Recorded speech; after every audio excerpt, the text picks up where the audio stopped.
Perkenalkan, nama saya Revan Rejeki Parusip. Di sini saya akan menjelaskan masuknya Hindu-Buddha ke Nusantara.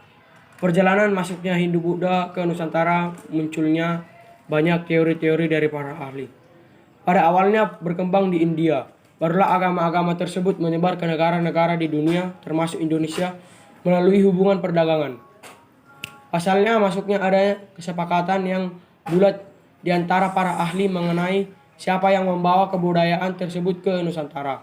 Perbedaan tersebut kemudian memunculkan sejumlah teori. Untuk dapat memahami maksud dari proses masuknya Hindu-Buddha, kamu dapat mengetahui dalam teori-teori tentang masuknya Hindu-Buddha ke Nusantara. Teori masuknya agama Hindu-Buddha ke Nusantara, berikut ini beberapa teori mengenai masuknya Hindu-Buddha ke Nusantara, dihimpun dari berbagai sumber. 1. Teori Ksatria. Merujuk e-book berjudul Masuknya Hindu-Buddha ke Nusantara, karya Johan Ari Makmur, salah satu teori terkenal adalah teori Ksatria. Teori ini dipelopori oleh C.C. Beck dan Ir Heons. Keduanya berpendapat bahwa pembawa dan penyebar kebudayaan Hindu-Buddha ke Nusantara adalah golongan Ksatria atau bangsawan. Pendapat ini didasarkan pada sifat petualangan yang dimiliki oleh Ksatria. Terjadinya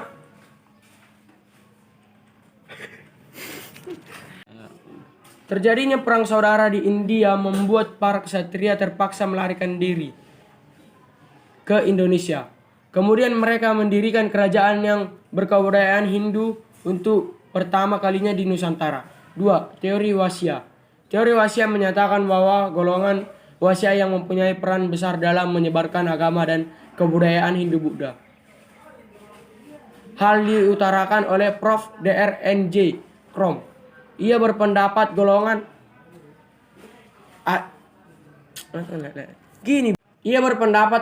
yang terdiri dari perdagangan, petani, dan pemilik tanah tersebut sudah mengenal agama Hindu-Buddha. Selain berdagang, kedatangan golongan Wasya juga memperkenalkan agama dan kebudayaan Hindu-Buddha kepada masyarakat Indonesia. Golongan ini diyakini hanya tinggal sementara waktu, tetapi juga yang menetap lalu menikah dengan penduduk di Nusantara.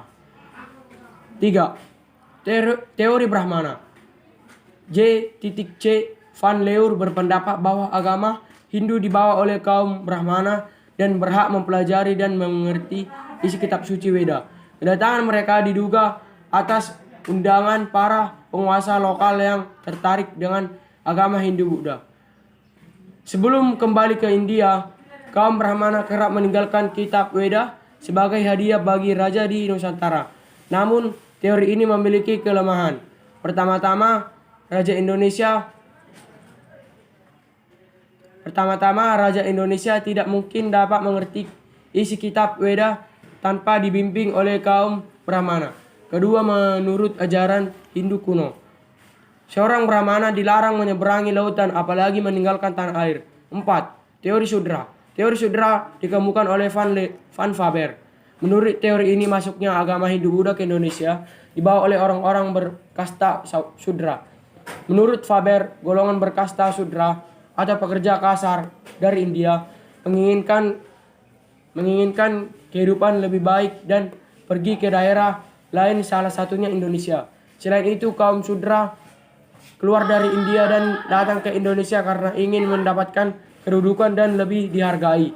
Namun teori ini menimbulkan konferensi sebab kaum Sudra terdiri dari kelompok yang dengan derajat terendah sehingga tidak layak menyebarkan agama Hindu-Buddha.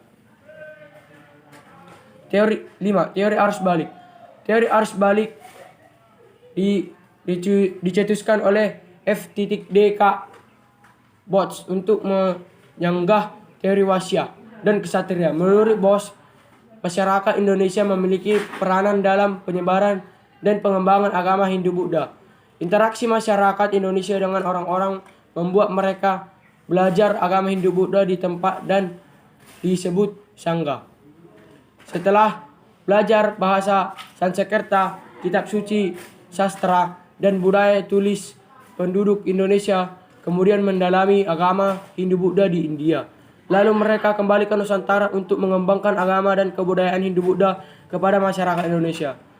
Teori ini didukung oleh prasasti Nalanda yang menyebutkan bahwa Raya Baluputra Dewa dari Sriwijaya meminta Raja India untuk membangun wira di Nalanda sehingga tempat belajar bagi para tokoh Sriwijaya. Adapun kerajaan yang menerima corak budaya India adalah Kerajaan Kutai Tarumanegara, Mataram kuno, Majapahit, dan kerajaan-kerajaan di Bali. Hanya ini presentasi saya. Sekian dan terima kasih.